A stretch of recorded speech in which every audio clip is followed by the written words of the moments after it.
So hello guys, ito may konting tutorial lang ako para sa inyo para mapabilis natin ang run ng BWP. So una dito is, yes, i-click ang globe. Dito tayo sa left side, sa left hut tayo. Tapos malulure natin itong mga kalaban, di ba? So dito natin sila papatayin para hindi natin mabasag yung ibang hut. Ngayon tapos na yan. Pasok tayo dito ngayon. Ngayon, ang plano dito is babasagin natin yung 4 huts dito sa loob. May iwan ng isa. Tapos sabihin natin ako papasok ko, babasagin ko yung mga huts.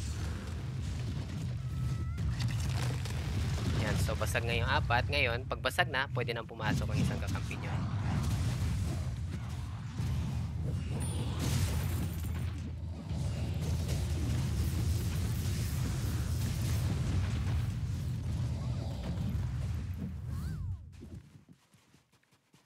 Ngayon, pag dito naman, i-maintain lang natin na nasa gitna lang tayo para hindi dumami yung mob.